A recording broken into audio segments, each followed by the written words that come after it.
السلام علیکم ویورز، مشرق ڈیجیٹل سے میں ہوں اشرف سہیل اور میرے ساتھی میزبان ہیں عاصم مغل صاحب، اور ہمارا پروگرام ہے کرائم اینڈ کرمنلز۔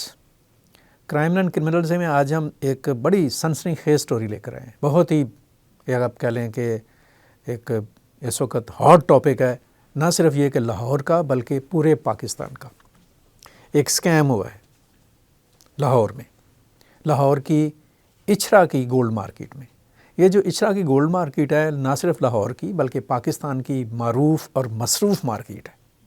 کروڑوں کا کاروبار ہوتا ہے سونے کا، لین دین کا اس مارکیٹ میں، اور اس کاروباری مارکیٹ میں ایک سکیم ہوا ہے۔ یہ جو سکیم ہوا ہے یہ ایک اعتماد کو مجروح کرنے کی کوشش ہے۔ اس پر میں پروگرام کے آخر پر پاکستان کے تاجروں کے لیے ایک چھوٹا سا واقعہ بھی سناؤں گا جو آپ کی آنکھیں کھولنے کے لیے کافی ہوگا۔ وہ بات ہم بعد میں کریں گے، لیکن ہم پہلے بات کرتے ہیں اس سکیم پر۔ عاصم مغل، کیا یہ سکیم ہے اور کیا فراڈ ہے اور کیا معاملہ ہوا ہے؟ سر، یہ مارکیٹ کے جو بڑی مشہور مارکیٹ ہے مین کے اوپر ہی، اور اس کے بالکل عقب پر جو ہے نا وہ تھانہ اچھرا بھی موجود ہے، ساتھ ہی اس کے جوائنٹ ہے۔ جی بالکل سر۔ تو سابقہ صدر ہیں سر، شیخ صاحب ہیں ایک، اور وہ کوئی تقریباً 20 کلو کے قریب سونا جو ہے نا وہ لے کے نہ تو چلے گئے۔ یہ جو سابق صدر ہیں شیخ وسیم اختر ان کا نام ہے، اور پتہ یہ چلا ہے مارکیٹ ذرائع سے وہاں سے کہ یہ ایک ہنگامی طور پر صدر بن گئے تھے عدم اعتماد کی تحریک کے ذریعے سے۔ جی جو اس وقت کے صدر ہیں وہاں پہ مارکیٹ میں کاشف خالد بٹ صاحب، ٹھیک ہے نا؟ بالکل سر، ان کی جگہ پر وہ آئے تھے۔ ان کے ویسے وہ فائنانس سیکٹری بھی رہے ہیں۔ جی بالکل سر۔ کوئی 8 ماہ کے لیے یہ صدر رہے ہیں، پھر ان کو ہٹا دیا گیا تھا صدارت سے۔ لیکن ویورز، میں آپ کو بتاتا چلوں کہ یہ پچھلے 25 سال سے اس مارکیٹ میں کاروبار کر رہے تھے۔ بالکل ایسی ہے سر۔ اور گولڈ کا یہ ہول سیل پر بھی کام کرتے تھے، اور وہ جو ریٹیلرز والے ہوتے ہیں ان کا بھی یہ کام کرتے تھے۔ بالکل ایسی ہے۔ اور 25 سال میں اس شخص نے شیخ وسیم اختر نے ایک اپنا اعتماد قائم کیا، اپنا ایک بھروسہ قائم کیا۔ سر، وہاں پہ گولڈ کے ساتھ ساتھ نا، کیونکہ آپ کو پتہ ہے جو مارکیٹیں ہوتی ہیں وہ آپس میں ایک دوسرے کے ساتھ نا کمیٹیاں بھی ڈال لیتے ہیں۔ اچھا، ٹھیک ہے۔ تو کمیٹیوں کا بھی سلسلہ تھا، اور کافی سارے لوگوں کے ساتھ جو ہے جتنی ان کی تعداد تھی اس کے مطلب کتنی کمیٹی تھی انہوں نے؟ سر وہ بھی کروڑوں میں جاتی تھی، لاکھوں میں، کروڑوں میں، ان کی ہزاروں والی، کیونکہ پتہ آپ کو ابھی اتنی بڑی ریسنٹلی مارکیٹ ہے۔ یہ جو شیخ صاحب ہے نا، شیخ وسیم اختر صاحب، انہوں نے ایک کمیٹی ڈالی ہوئی تھی 2 لاکھ روپے ماہانہ، اور 30 ممبر تھے اس کے، 60 لاکھ روپے کی کمیٹی تھی۔ بالکل سر، ٹھیک ہے سر۔ اور 60 لاکھ کی کمیٹی میں انہوں نے 20 کمیٹیاں جو ہیں نا وہ تو نکال لیں۔ ابھی 10 ممبر جو بیچارے ہیں جنہوں نے 40 لاکھ روپیہ دیا جی سر، ان کو، ان کے آپ کہہ لیں کہ ابھی کمیٹیاں نکلی نہیں ہیں، اور جن کی کمیٹیاں نکلی بھی ہیں ان کو بھی پیسے پورے انہوں نے نہیں دیے۔ بالکل۔ اور ایک آپ کہیں کہ مجھے نہیں سمجھ آتی، ویسے وہ کہتے ہیں بڑا معروف ایک آپ کہہ لیں کہ انگلش کی کوٹیشن ہے کہ if wealth is gone nothing is gone, and if your health is gone something is gone, and if your character is gone everything is gone. تو لوگوں کو اپنے کردار کی پرواہ نہیں ہے۔ کوئی تقریباً 70 کروڑ روپے کی بتایا جا رہا ہے کہ انہوں نے فراڈ کیا۔ بالکل ایسے 60 سے 70 بندے کا کردار تو اربوں روپوں سے بھی زیادہ قیمتی ہوتا ہے۔ جی بالکل سر، ایسی ہے۔ اور اس شخص نے بھی، تم کاروبار کر رہے ہو، بزنس کر رہے ہو، اچھا پروفٹ کما رہے ہوگے، تم نے کیا سونے کی روٹی کھانی ہے؟ لوگوں کا کروڑوں روپوں کا اعتماد، اربوں روپوں کا اعتماد تم نے بریچ کر دیا۔ سر یہی بات وہاں پہ آتی ہے، لالچ بری بلا ہے۔ جب انسان کے ذہن میں، دل میں لالچ بیٹھ جاتا نا، پھر وہ کچھ بھی کر گزرتا ہے۔ پھر وہ نہیں دیکھتا کہ میرے آگے جو ہے نا وہ ایمان ہے، دین ہے، کچھ نہیں دیکھتا، وہ صرف اپنے لالچ کو دیکھتا ہے۔ 25 سال تک تم لگے رہے اپنا اعتماد بنانے میں، اور اس کے بعد تم نے لٹیا ہی ڈبو دی، بیڑا ہی غرق کر دیا۔ اور وہ بیچارے جو آپ کو پیسے جنہوں نے اعتماد کر کے دیے، وہ کوئی 25-30 لوگ ہیں سر، یہ وہ ساتھی، ابھی تک اپلیکیشن سر یہ وہ ساتھی ہیں شیخ وسیم صاحب کے جو ان کے اچھے برے وقت میں ان کے ساتھ کھڑے رہے ہیں۔ خوشی غمی, کیونکہ تاجر برادری کے اندر نا سر بڑی ایک خوبی ہے کہ یہ لوگ ایک دوسرے کے ساتھ نا بڑے متحرک رہتے ہیں. ان کی کوئی چھوٹا سا بھی کوئی معاملہ ہوا تو ایک دوسرے کے لیے آ کے کھڑے ہوتے ہیں. میں آصف آپ کو بتاؤں کہ یہ تو ایک دوسرے کے ساتھ کھڑے تو ہوتے ہی ہیں, رہتے ہی ہیں, کوآپریشن بھی ایک دوسرے کے ساتھ ہوتا ہے. اور یہ صرف اچھرا بازار کے تاجر ہی نہیں تھے, جی جی, اچھرا گولڈ مارکیٹ کے تاجر ہی نہیں تھے جنہوں نے ان کو پیسے دیے ہوئے تھے.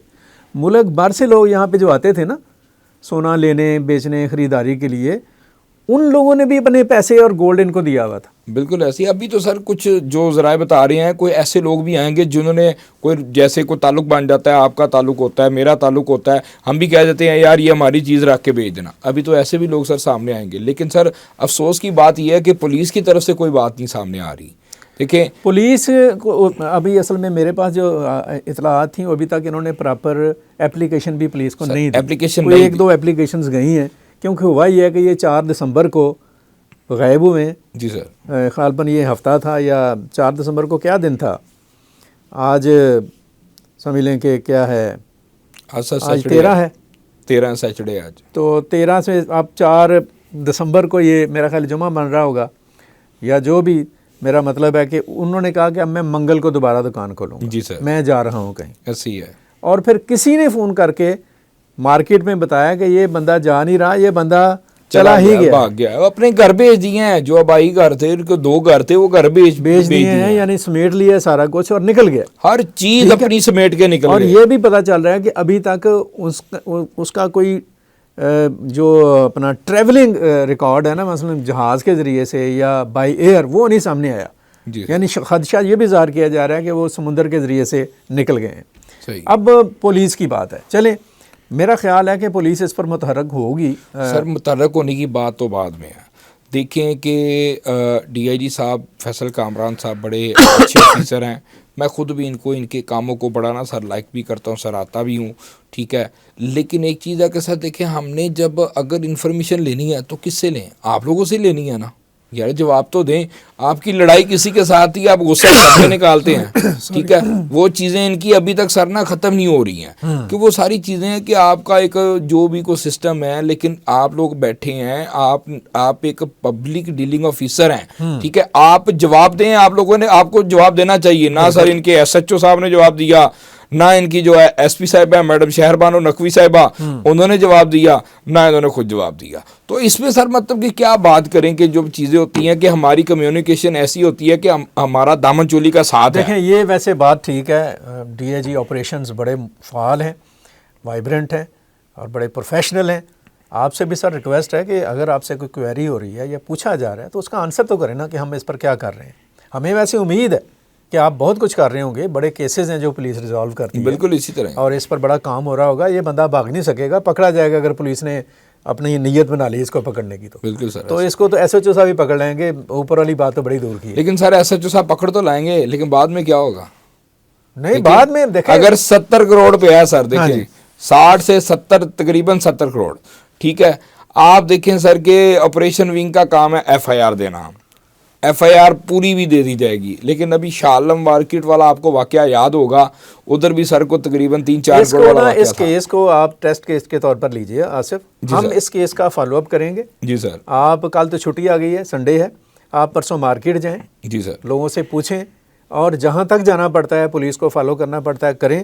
اور اس معاملے کو طے ہونا چاہیے. آئی ہوپس ہو کہ اس کو طے کیا بھی جائے گا. سر اس طرح کے کیسز میں ہوتا عموماً یہ ہے کہ آپ کی چوری اگر 2 کروڑ کی ہو گئی ہے, ایس پی صاحب کون ہے اس ایریا؟ ایس پی صاحب جو ہے نا میڈم ہے شہر بانو نقوی صاحبہ, بڑا نام ہے ان کا بھی بھائی. سر ماشاء اللہ, ان کو کون نہیں ہے جو ان کو نہیں جانتا, وہ تو بڑی ایک دبدبہ اور غلغلہ ہے, دبدبہ بھی اور فیمس بھی ماشاء اللہ سے بہت ہیں. اور ادھر سے ہی اچھرے سے ہی وہ خاتون کو میرا خیال ہے کہ وہ بچانے کے لیے لیا, یہیں سے ان کا وہ ایک فیم کا آغاز شروع ہوا. بہرحال یہ ایک بڑی سٹوری ہے, پولیس کو اس کے اوپر ڈیفینیٹلی رسپونڈ کر رہی ہوگی. آپ اس کا فالو اپ کریں, تاجروں سے ملیں, جو متاثرین ہیں ان سے بات کریں. اگر کوئی یہاں آپ پر بات کرنا چاہے تو ہمارا اسٹوڈیو بھی حاضر ہے. جی سر, آپ اس کے اوپر پراپر ایک ورک کریں منڈے والے دن, اس کو ریسرچ کریں, اس پر انویسٹیگیٹ کریں ہم کہاں تک پہنچے ہیں اور کس طرح سے یہ معاملہ ہونا ہے. میں نے جو آخری بات آپ سے کرنی ہے وہ یہ ہے, تاجروں کے لیے,